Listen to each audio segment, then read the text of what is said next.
Welcome to Denim, the channel where we explore the Levi's vintage clothing collection.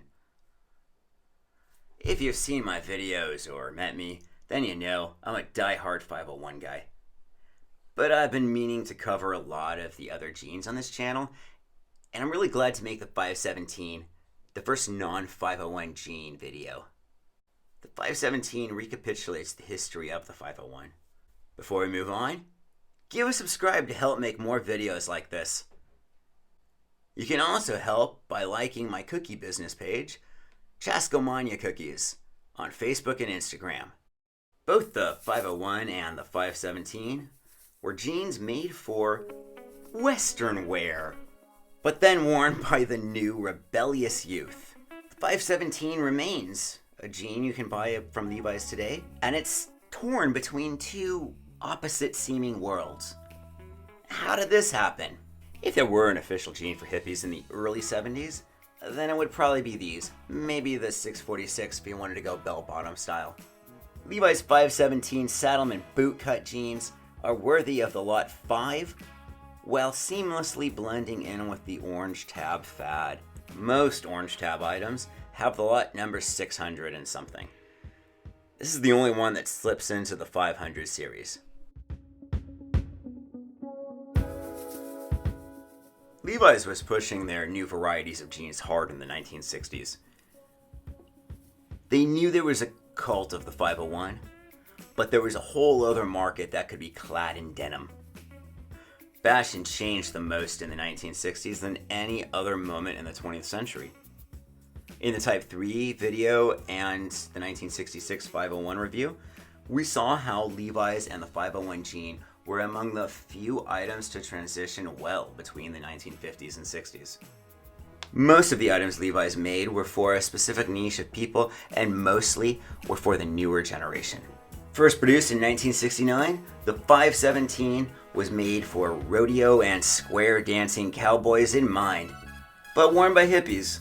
With 505s, super skinny, and even the 501 of the day, we see a narrow tapering at the bottom of the leg.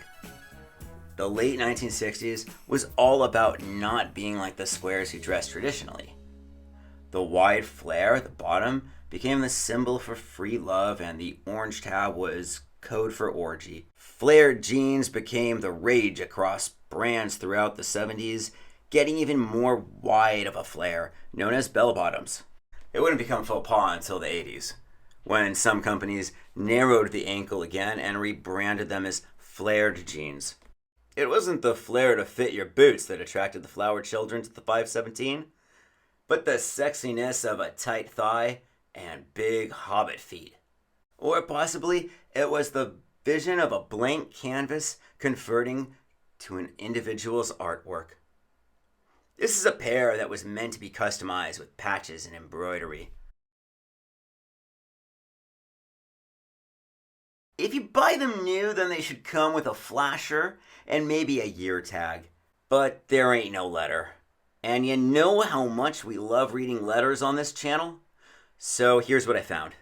Born in a time of ultimate self-expression, bootcut jeans and bell-bottoms hit the scene in the 1960s as part of the counterculture movement. It was an era of challenging the status quo through every means, even fashion. And so, personalized denim was born, celebrated for its unfinished hems, DIY patchwork, and brightly colored embroidery. Flower children and suburbanites alike began splitting the seams of their straight-leg jeans and widening the leg openings by sewing in panels of different fabric, the ideal fit to wear with boots. This makeshift look eventually became flared and bootcut jeans as we know them today. High waist sits at the navel, but you can wear them at the hip line. An orange tab. This is the only item of the orange tab that we'll see with the 5-lot series. 5-lot means the highest quality. Non-selvage 14-ounce pre-shrunk denim. Mostly made from Kaihara in Japan. Not so much Cone Mills. Just a side note here, 517 is also the lot number for the blanket line Type 2 jackets. Didn't know where else to stick that in the video. 1971 pairs will have a big E. but general 1970s pairs will have small e. You can also see the difference in the Jacron patch, yet being in the Lot 5 series, it has red ink instead of the black ink. Lot 5s usually have red ink printed on the Jacron patch. Orange tab usually has black. Bronze button, similar to the 557 Type 3 and Orange tab series. And a Talon zipper. Talon was the original manufacturer of them. American manufacturers developed them in the 20s and sold the most throughout the first half of the 20th century. YKK, a Japanese company, jumped in there around the 70s, 80s, and took over most of the zipper industry. Levi's vintage clothing is great about recreating what they can from the time, and it's great that they went with Talon for this.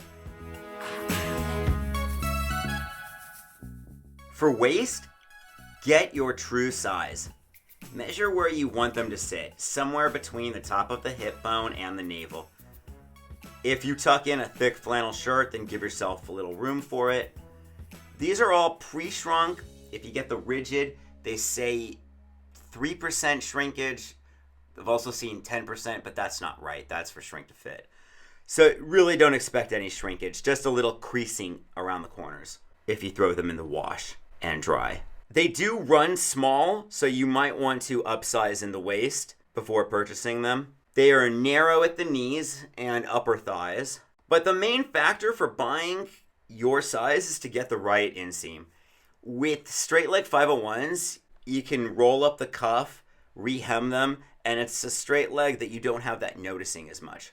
But with 517s, you have a flare at the bottom. The flare is about 6 inches tall.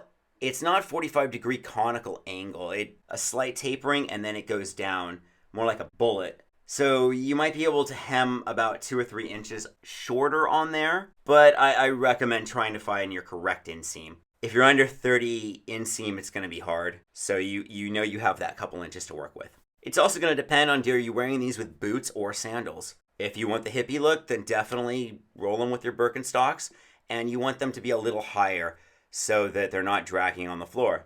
If you're wearing them with boots, somehow the boots shift that and you can hit the floor without boots, and then you put the boots in and they go right up.